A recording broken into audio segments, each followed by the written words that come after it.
कितना ज़्यादा मैटर करती है? And do you think right now politically stable हमें नज़र आ रहा है जो इन्वायरमेंट है? क्योंकि अली अमीन गंडापुर साहब जो उन्होंने तो एक मरतबा फिर इंदिया दे दिया कि वो सड़कों पर आने के लिए तैयार हैं।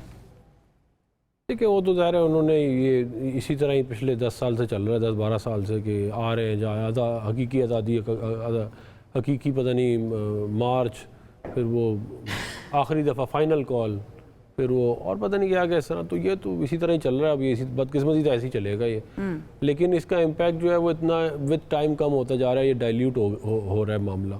तो जहाँ तक देखें बात की है इन्होंने कि जी इकॉनमी की, कि मैंने भी चेक किया है पीटीआई के 3 साल की जो एवरेज ग्रोथ रेट है वो तकरीबन 2.5% से 2.25% बनती है।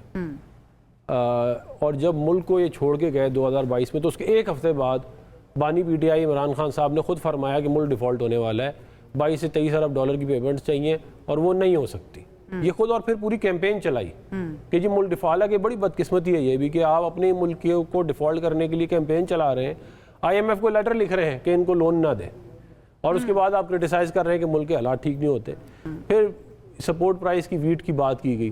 देखें इनकी हुकूमत ने 250 से 300 अरब रुपए का जो है वो सर्कुलर डेट पंजाब गवर्नमेंट में खड़ा कर दिया था वीट की सपोर्ट प्राइस के चक्कर में, क्योंकि हर साल कमर्शियल बैंक से लोन लेते थे, वीट की सपोर्ट प्राइस देते थे, उसके ऊपर ये इंटरेस्ट पेमेंट करते करते करते वो 250-300 अरब रुपए हो गया था मामला। और वो इतना बड़ा मसला खड़ा हो जाता पंजाब गवर्नमेंट के लिए कि वो आगे ये अनसस्टेनेबल था। तो अचानक से फिर उसको खत्म कर देना अफनान साहब, उसका कोई अल्टरनेट वेज नहीं हो सकती थी? क्योंकि इफेक्ट तो किसान हुआ, नहीं देखिए इंटरेस्ट रेट बहुत हाई था, है अभी भी हाई है बहुत।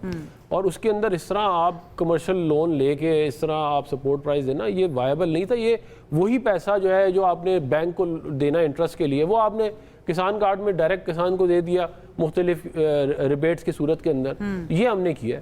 फिर जो IMF के प्रोग्राम की बात की गई कि ये जो है बड़ा हम पे बड़ा बुरा है, तो भाई स्टेट बैंक को IMF किसने गिरवी रखवाया गया था, किसके दौर में? हमने तो बड़ा उसको रोका था कि ना करें ये वाला काम, वो ये लोग करके गए। फिर जो है वो पेट्रोलियम लेवी की उन्होंने क्या कहते हैं बात की कि जी पेट्रोलियम लेवी बहुत ज़्यादा हो गई है और उसका बड़ा नुकसान है मुल्क को। देखिए पेट्रोलियम लेवी जो है वो उसको बढ़ाया इसलिए गया है, इसलिए नहीं कि टैक्स ज़्यादा हो और टैक्स कलेक्ट हो जाए, इसलिए क्योंकि हमारी कैपेसिटी इतनी नहीं है कि हम ज़्यादा फॉरेन एक्सचेंज इसके ऊपर बर्न कर सकें। अगर आप उसको नीचे लेके आएंगे उसकी वो बढ़ जाएगी कंजम्पशन, तो आपको इंपोर्ट ज़्यादा करना पड़ेगा। जब आप इंपोर्ट ज़्यादा करेंगे तो आपका जो ऑलरेडी फॉरेन एक्सचेंज का इतना बड़ा क्राइसिस है करंट अकाउंट का, वो और बढ़ जाएगा।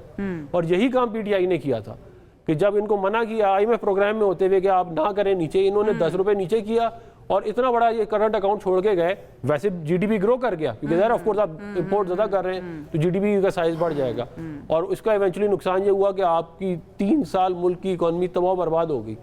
अभी आगे थोड़ी स्टेबिलिटी आनी शुरू हुई है, और वाकई मैं आपको बता रहा हूँ कि ये नहीं बचना था, ये तो बड़ा मिरेकल है कि ये डिफॉल्ट नहीं। अच्छा, अली अमीन गंडापुर साहब का बयान जो है इसके ऊपर मैं चाहूँगी कमेंट कर दें, क्योंकि मैंने ब्रेक पर जाने उससे पहले राना आतिफ साहब का भी हमें कमेंट लेना है। वो कह रहे हैं कि इस मरतबा हम आएंगे तो खाली हाथ नहीं आएंगे, असलहे के साथ आएंगे। लेकिन बात यह है कि अगर कोई जमहूरी पार्टी हो और उसकी जमहूरी स्ट्रगल हो, और इस मुल्क में जमहूरी पार्टियों की बड़ी स्ट्रगल रही है, MRD की स्ट्रगल रही है, ARD की रही है, APDM की रही है, हमने खुद लॉयर्स की मूवमेंट देखी है, मैंने खुद उसमें पार्टिसिपेट भी किया है। तो बंदूकें लाने की आपको ज़रूरत नहीं होती अगर आवाम आपके साथ हो।